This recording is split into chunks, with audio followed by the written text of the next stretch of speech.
পরম প্রেমময় পরম দয়াল শ্রী শ্রী ঠাকুরের রাঙারাতুল চরণে, পরমারাধ্যা জগৎজননীর রাঙারাতুল চরণে, পরম পূজ্য পাদ শ্রী শ্রী বর্দার রাঙারাতুল চরণে, বর্তমান আচার্যদেবের রাঙারাতুল চরণে তথা অবিনবাবুর রাঙারাতুল চরণে অসংখ্য কোটি প্রণাম নিবেদন করি।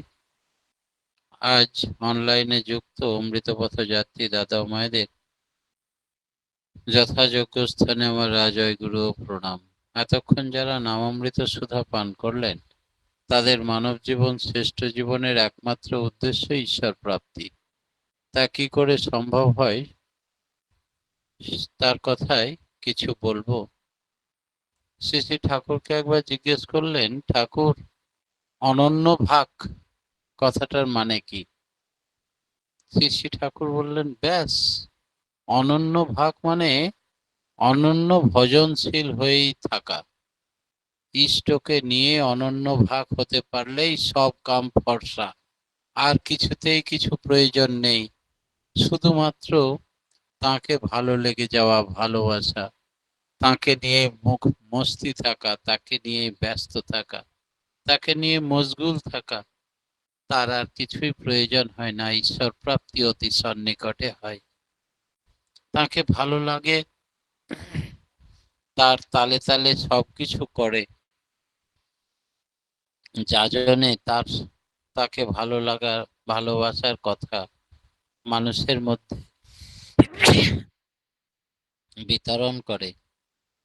যাজন করলে মস্তিষ্কের কোষগুলো বিভিন্ন দিক সক্রিয় হয়ে ওঠে। ক্ষুদ্র ক্ষুদ্র বাসনা যা মানুষের গেরো, সেগুলো আপনি ভেঙে চুরে সাফ হয়ে যায়। শুধুমাত্র মানুষ নিরাশী নির্মম হয়ে, ইষ্ট স্বার্থ প্রতিষ্ঠাপন্ন হয়ে, যাজনের আনন্দে মশগুল হয়ে থাকে। তাকে ছাড়া আর কিছুই ভালো লাগে না। সেটাই হচ্ছে অনন্য ভাগ। সমাধি কি ঠাকুর? একজন জিজ্ঞেস করছেন। ঠাকুর বললেন, সমাধি হলো সংহত সমাধান। এরপর যে অবস্থাটা হয়, তাই মানুষ মনে করে সমাধি হলে মানুষ বুঝি আচ্ছন্ন হয়ে পড়ে, কিন্তু তা নয়। চিন্তা করতে করতে কোনো প্রশ্ন বা সমস্যার সম্পূর্ণ সমাধান হলে, অর্থাৎ সম্যক ধারণা হলে, মনে মনে যে তৃপ্তির বোধটা জাগে, যে আনন্দের আবেশটা আসে, সেই অনুভূতিটাই সমাধি। সমাধি নানা রকম ভাবে হয়। প্রত্যেকটা জিনিসের বিভিন্ন দিক আছে। একটা বিষয়ে বিশ্বের সবগুলি দিক যখন জানার মধ্যে, বোধের মধ্যে ধরা দেয়, তখনই ক্ষণিক সমাধি হয়। তাই বলে সমাধিতে অনন্ত জ্ঞানের ভান্ডার খুলে যায়।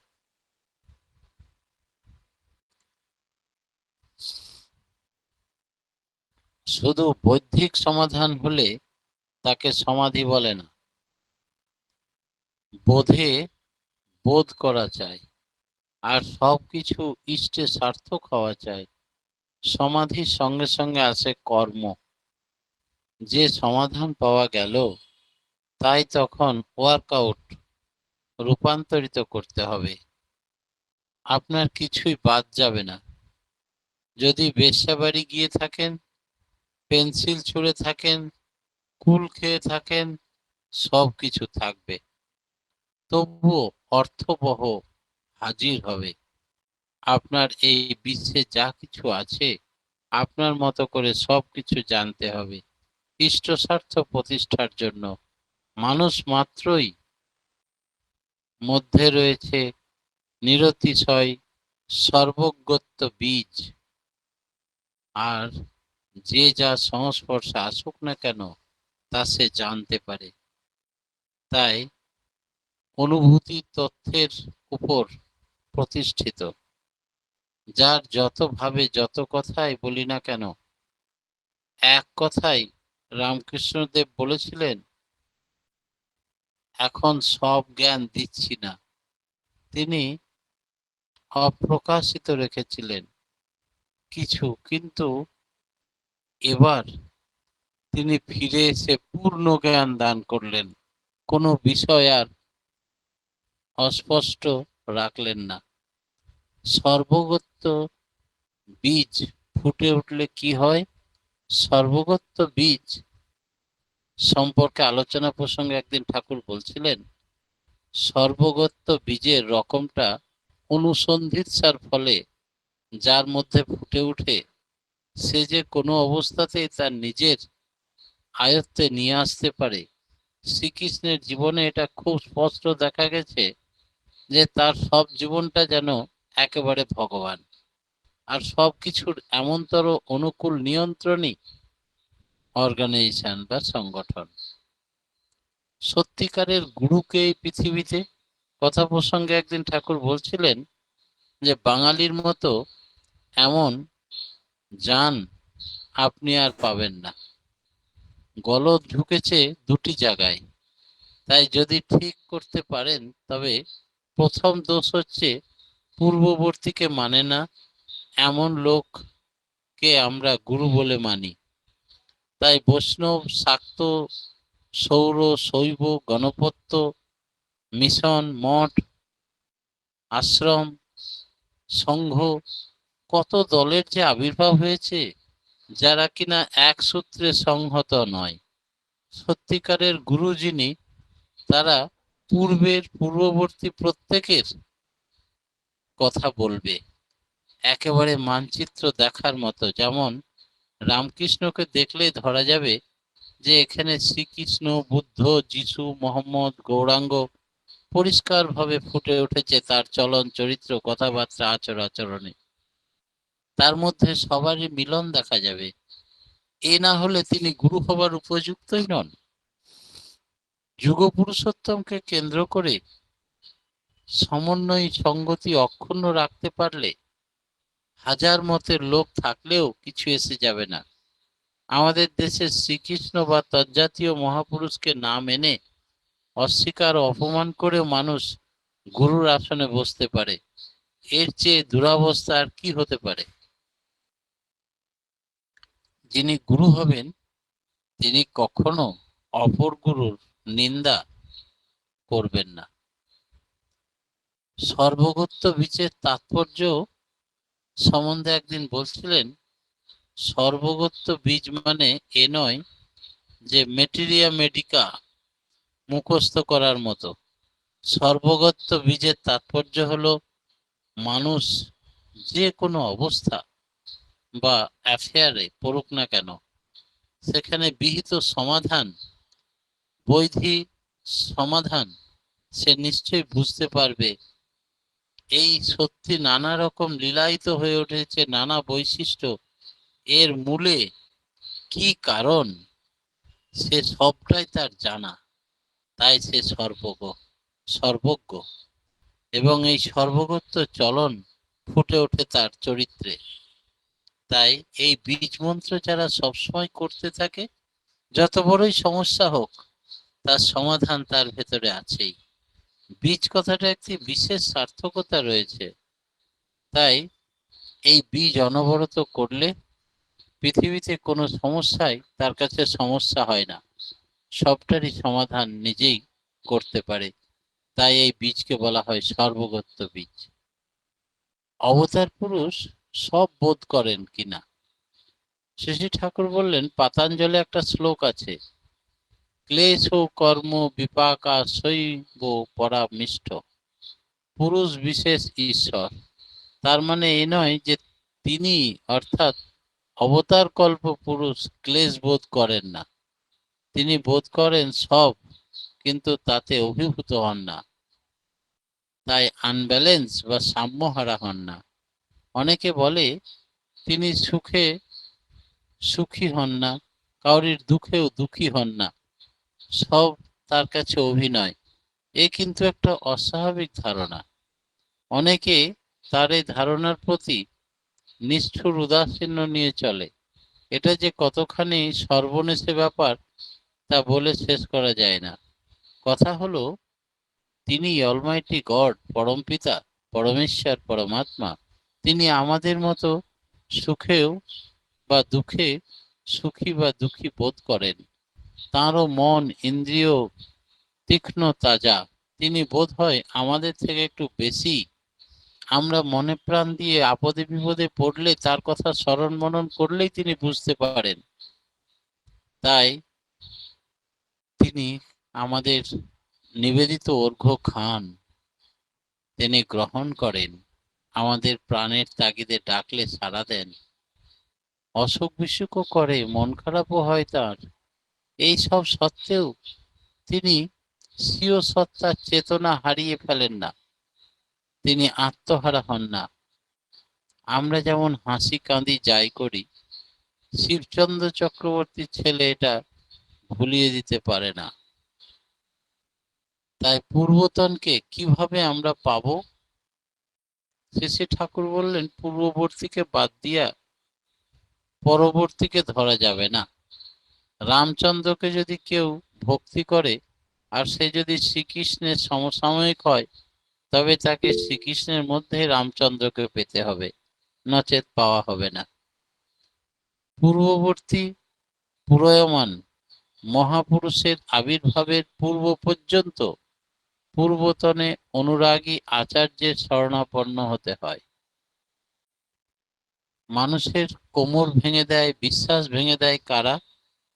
ঠাকুর বললেন, অনেকে হয়তো বলে আমি ধর্ম কৃষ্টি ওসব কিছু মানি না, বুঝি না, আমি বুঝি জনস্বার্থ, জনসেবা।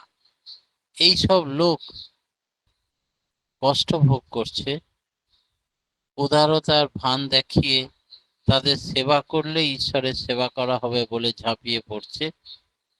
এরা ভীষণ ডেঞ্জারাস, সাংঘাতিক। রামকৃষ্ণ ঠাকুর বললেন নরেনকে জীবজ্ঞানে শিব সেবা করার কথা। যার যে জীবের শিবজ্ঞান নাই, তার সেবা করতে গেলে তার প্রবৃত্তির বশে মদ মাতাল, চরিত্রহীন, লম্পট, জুয়ারে এই সমস্ত মানুষের সেবা করলে তার সেই বদগুণগুলো তোমার মধ্যে আসতে পারে। নানা কায়দায় আগে ইষ্টার্থী করে তোলো, সমস্ত বদগুণ হনন করো। একদল হয়তো কেষ্ট ঠাকুরের কথা উঠলেই বলবে যে অজনী সম্ভবা, তিনি সব পারেন, আমরা দিনহীন জীব, আমাদের কিছু করার শক্তি নেই, ভগবান আমাদের দিয়ে করিয়ে নেন না, তাই হয় না। অথচ ভক্ত বলে পরিচয় দেয়, এমনি করে মানুষের কোমর ভেঙে দেয়।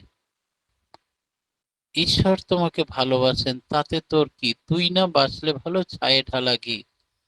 ভগবান কাউকে দিয়ে কিছু করার না। তুমি যদি ইন্টারেস্টেড হয়ে ভগবানের আদর্শকে, ভগবানকে ভালোবেসে তার নির্দেশিত পথে চলো, তখন তিনি যোগান দেন, অসম্ভব সম্ভব করে দেন। তখন তুমি বুঝতে পারবে যে ঈশ্বরের কাজে নিজের ব্যক্তি স্বার্থ বাদ দিয়ে ইষ্ট স্বার্থে কাজ করলে কত অসম্ভব সম্ভব হয়। কত গুন্ডা বদমাইশ সৎ মানুষে পরিণত হয়ে যায়। এই সমাজের সর্বনাশ যারা করছে, তারাই হয়তো একদিন চৈতন্য চরিতামৃতে আছে, আমাকে ঈশ্বর ভাবে আপনাকে হীন, তার প্রেমে কভু আমি না হই অধীন। নিজেকে কখনো হীন ভাবতে হয় না, কারণ আমরা প্রত্যেকেই অমৃতস্য পুত্রা, অমৃতস্য পুত্রী, আমরা সকলে ঈশ্বরের সৃষ্টি। তাই আমরা কেউ হীন নয়, কেউ ছোট নয়। দাস্য কথাটা এসছে দাস প্রথা থেকে, আর দাস ধাতু মানে দান। একজনকে তোমরা সবকিছু দিলে, অথচ তার রং তোমার মধ্যে একটুও ফুটলো না। তোমার ছাত্র তোমাকে খুব ভালোবাসে, গারু গামছা এগিয়ে দেয়, অথচ পড়াশোনা করে না, তাহলে সে ভালো ছাত্র হবে কি করে? তোমার আদেশ নির্দেশ সমস্তটাই সে শুনবে, মানবে, শুধু গারু গামছা এগিয়ে দিলেই ভালো ছাত্র হতে পারবে না।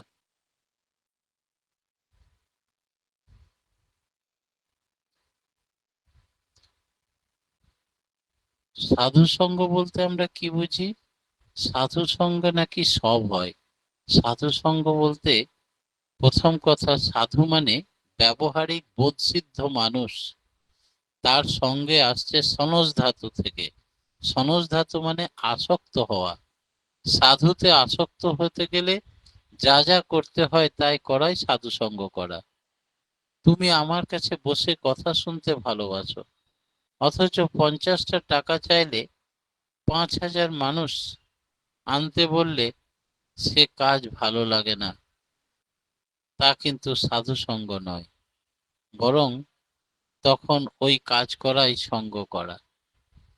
তাই আমি সাধু সঙ্গ করি, সাধুর সমস্ত কথা মন প্রাণ দিয়ে করতে রাজি থাকি। সেটাই সাধু সঙ্গের সার্থকতা। অবতার মহাপুরুষরা কি করেন? শ্রী শ্রী ঠাকুর বললেন, পরবর্তী পূর্ববর্তীকেই তুলে ধরেন। পরবর্তী যারা, তারা পূর্ববর্তী ব্যাঘাত হন না। তার ভক্তদের মনে যারা ভাবে যে তাকে ভালোবাসে, তারাও ততখানি ভাবতে জানে না। তাদের কথা এমন করে বলতে হয়, তাদের প্রতি মানুষের ভাব, ভক্তি, ভালোবাসা যেন উথলে উঠে। পূর্ববর্তী নিজস্ব সময়ের অনেকেই অত এটা করে না। প্রেষ্ঠের জন্য কেমন ভাব থাকতে হবে আমাদের? শ্রী শ্রী ঠাকুর বললেন, এমন ভাব চাই যে ইষ্টকে আমার আপনজন বলে ভাবতে হয়। এর সঙ্গে বেঁচে আছি আমি তাঁর দয়ায়। আমার যাবতীয় উন্নতি হয়েছে তাঁর জন্য। তাঁর স্বার্থই আমার স্বার্থ।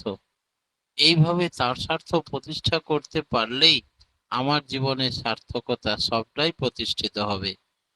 জীবন ও বৃদ্ধি কিংবা আত্মোন্নয়ন ইত্যাদি ধুয়ো ধরলে তেমন লোক বুদ্ধি সব গুলিয়ে যায়। সোজা কথা, মানুষটি ভগবান কিনা, বুদ্ধ কিনা, কেষ্ট কিনা, চৈতন্যদেব কিনা, এই এত সব সংশয় আগে দূর করতে হবে। তারপরে এহ বাহ্য আগে কহ আর। চৈতন্য চরিতামৃতের কথা সব বাদ দিয়ে দিয়ে নেতি নেতি করতে করতে একেবারে আমারই মা, মা কালী হতে পারেন, কিন্তু মা কালী হয়েও তিনি প্রধানত আমার মা, মাই থাকবেন। এই রূপ বাদ দিয়ে চিন্ময়ী রূপ আমার কাছে বড় নয়। তাই চণ্ডীদাস বলেছে, মরম না জানে ধরম বাখানে, এমন আছয়ে যারা, কাজ নাই সখী তাদের লইয়া বাহিরে থাকুক তারা। তেমন ভালোবাসা যদি থাকে, তখন তিনি ছাড়া আমার আর ভালো মন্দ কিছুই ভালো লাগে না। স্বার্থ প্রতিষ্ঠা ছাড়া আলাদা কোনো বোধই থাকে না। আর সাধু মানে সেই, যে সব অবস্থাতেই ম্যানেজ করতে পারে, পরিবেশন করতে পারে, নিয়ন্ত্রণ করতে পারে, আয়ত্তে আনতে পারে এবং কাজ সমস্ত সুন্দরে সমাপন করতে পারে, তারাই সাধু। পরম প্রেমময় শ্রী শ্রী ঠাকুরের রাঙারাতুল চরণে প্রত্যেকের সার্বিক মঙ্গল প্রার্থনা জানিয়ে আজকের মতো আমার ক্ষুদ্র বক্তব্য এখানে শেষ করলাম। জয় গুরু।